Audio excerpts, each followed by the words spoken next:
Good evening, fellow viewers. I am Dragon1813, your host for this evening. Tonight, we are going to look into one of Grimm's classic fairy tales, albeit a very underobserved one, in my opinion. The story of Snow White and Rose Red. There was once a poor widow who lived in a lonely cottage.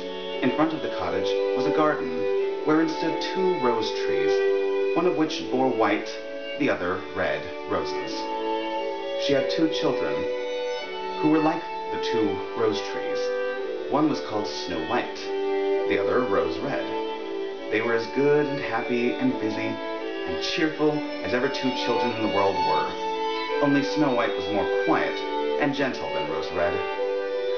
Rose Red liked better to run about in the meadows and fields, seeking flowers and catching butterflies.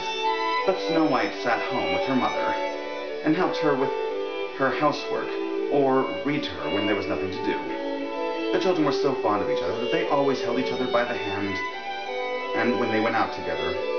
And when Snow White said, "We will never leave each other," Rose Red answered, "Never, so long as we live." And their mother would add, "What one has, she must share with the others." They often ran about the forest, alone, and gathered red berries, and no beast did them any harm. But came close to them, trustfully. The little hare would eat a cabbage leaf out of their hands. The roe grazed by their side, the stag leapt merrily by them, and the birds sat still upon the boughs, and sang whatever they knew. No mishap overtook them. If they had stayed too late in the forest and night came on, they laid themselves down near one another upon the moss, and slept until morning came, and their mother knew this, and had no distress on their account.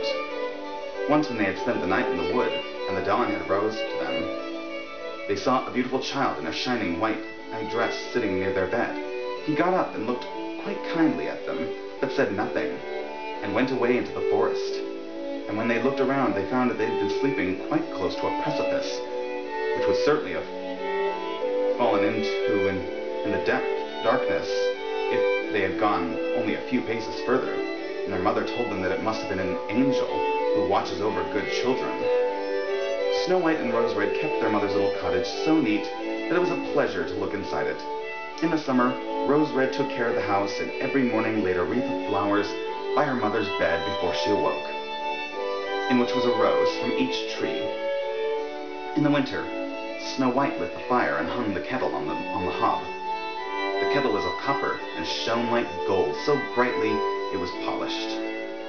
In the evening, when the snowflakes fell, the mother said, "Go, Snow White, and bolt the door." And they sat around the hearth, and the mother took her spectacles and read aloud of a large book that the 2 girls listened and sat and spun. And close by them lay a lamb on the floor, and behind them upon a perch sat a white dove with its head beneath its wing.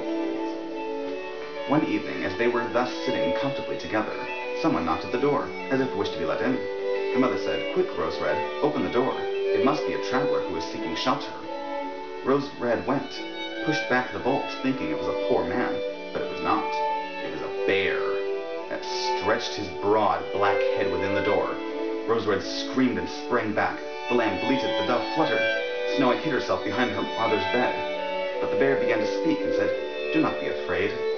I will not do you harm. I am half frozen and only want to warm myself a little beside you." "Poor bear," said the mother, "lie down by the fire. Only take care that you do not burn your coat." Then she cried, "Snow White, Rose Red, come, the bear will do you no harm. He means well." So they both came out, and by the lamb and the dove came nearer, and they were not afraid of him. The bear said, "Here, children, knock the snow out of my coat a little." So they brought the broom and swept the bear's hide clean. He stretched himself by the fire and growled contentedly and comfortably. It was not long before they grew quite at home, and played tricks with the clumsy guest. They tugged his hair with their hands, put their feet against his back, and rolled him about, and took a hazel switch and beat him. When he growled, they laughed, but the bear took it all in good part. Only when they were too rough, he called out, "Leave me alive, children." And Snow White, Rose Red, will you beat your lover dead?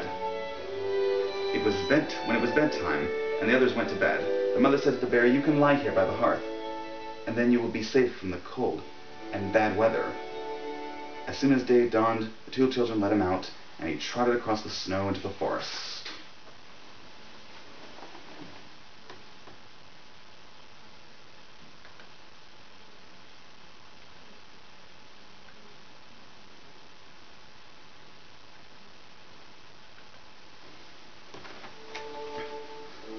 Henceforth the bear came every evening at the same time, laid himself down by the hearth, and let the children amuse themselves with him as much as they liked.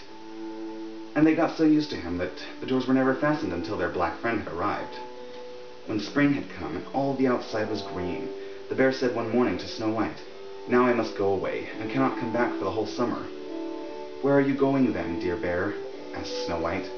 "I must go into the forest and guard my treasures from the wicked dwarves. In the winter, when the earth is frozen hard, they are obliged to stay below and cannot work their way through. But now when the sun has thawed and warmed the earth, they break through it and come out to pry and steal. And what once gets into their hands and in their caves does not easily see daylight again." Snow White was quite sorry for his going away, and as she undid the bolt of the door for him, the bear was hurrying out. He caught against the bolt, and a piece of his hairy coat was torn off. And it seemed to Snow White that she had seen gold shining through it, but she was not sure about it. The bear ran away quickly, and was soon out of sight behind the trees. A short time later, the mother sent her children to the forest to get firewood. They found a big tree which lay felled on the ground, and close by the trunk something was jumping backwards and forwards in the grass. They could not make out what it was. When they came nearer, they saw a dwarf, with an old, withered face and a snow-white beard a yard long. The end of the beard was caught in a crevice of a tree. The little fellow was jumping back and forward like a dog tied to a rope, did not know what to do. He glared at the girls with his fiery red eyes and cried, "Why do you stand there? Can you not come here and help me?" "What are you about there, little man?" asked Rose-Red. "You stupid prying goose," answered the dwarf. "I was going to split the tree to get a little wood for cooking. A little bit of food that one of us wants to get burned up directly with thick logs. We do not swallow so much as you coarse, greedy folk.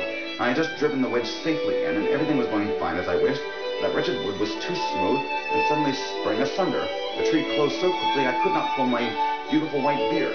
Now it's tight in, and I cannot get away." And the silly, sleek, milk-faced things laughed. "Ah, how odious you are!" The children tried very hard, but they could not pull the beard free. It was caught too fast. "I'll run and fetch someone," said Rose-Red. "You senseless goose," snarled the dwarf. "Why should you fetch someone? You're already too many for me. Can you not think of something better?" "Don't be impatient," said Snow White. "I will help you." She pulled her scissors out of the pocket of her apron and cut off the end of his beard. As soon as the dwarf felt himself free, he laid hold of a bag which lay amongst the roots of the tree, which was filled with gold. He lifted it up, grumbling to himself, "Uncouth people, to cut off a piece of my fine beard. Bad luck to you." And he swung the bag on his back and went off without even looking at the children. Sometime after that, Snow White and Rose-Red went to catch a large dish of fish. They came near a brook, and they saw something like a large grasshopper jumping towards the water, as if it were going to leap in. They ran to it and found it was the dwarf. "Where are you going?" said Rose-Red. "You surely don't want to go into the water." "I am not such a fool," cried the dwarf. "Don't you see that the accursed fish wants to pull me in?" The little man had been sitting there fishing, and unluckily the wind had twisted his beard with the fishing line. Just then a big fish bit, and the feeble creature had not the strength to pull it out. The fish kept the upper hand and pulled the dwarf towards him.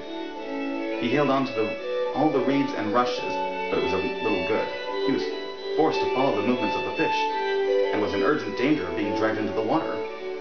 The girls came just in time. They held him fast and tried to free his beard in time from the line, but all in vain. The beard and line were entangled fast together. Nothing was left but to bring out the scissors and cut the beard, whereby a small part of it was lost. And the dwarf saw that. He screamed out, "Is that so, you toadstool, to disfigure one's face? Was it not enough to clip off the end of my beard?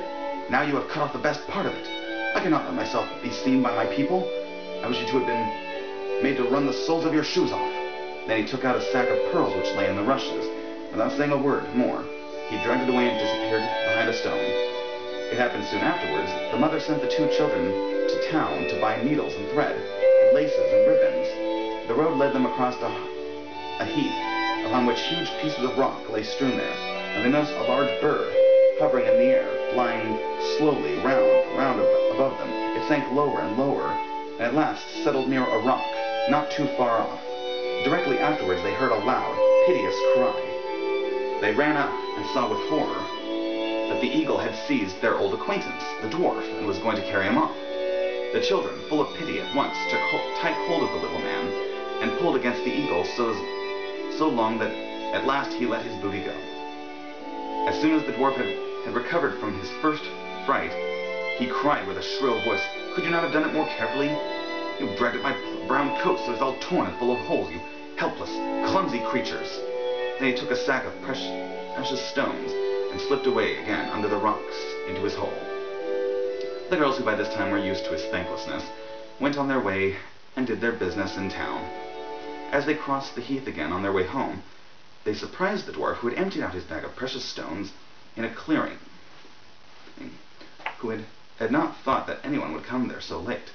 The evening sun shone upon the bright stones. They glittered and sparkled with all colors so beautifully that the children stood still and looked at them.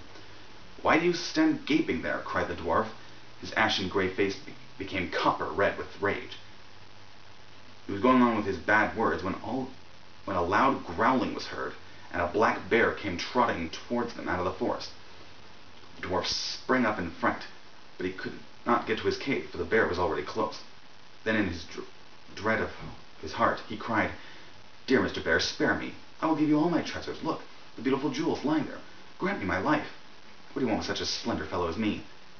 You would not even feel me between your teeth. Come, take these two wicked girls. They are tender morsels for you, fat as young quails. For mercy's sake, eat them." The bear took no heed of his words, but gave the wicked creature a single blow with his paw, and then he did not move again. The girls had run away, but the bear called to them, "Snow White, Rose Red, do not be afraid. Wait. I will come with you." Then they knew his voice and waited, and when he came up to them, suddenly his bearskin fell off, and he stood there, a handsome man, clothed in gold. "I am a king's son. I was bewitched by that wicked dwarf who had stolen my treasure. I had run about into the forest as a savage bear until I was freed by his death. Now he has gotten his well-deserved punishment." Snow White was married to him, Rose Red to his brother, and they divided between them the great treasure which the dwarf had gathered together in his cave. The old mother lived peacefully and happily with her children for many years. She took the two rose trees with her, and they stood before her window every year, bore the most beautiful roses, white and red. Isn't that a beautiful story? Thank you very much for your time, listeners. Good night.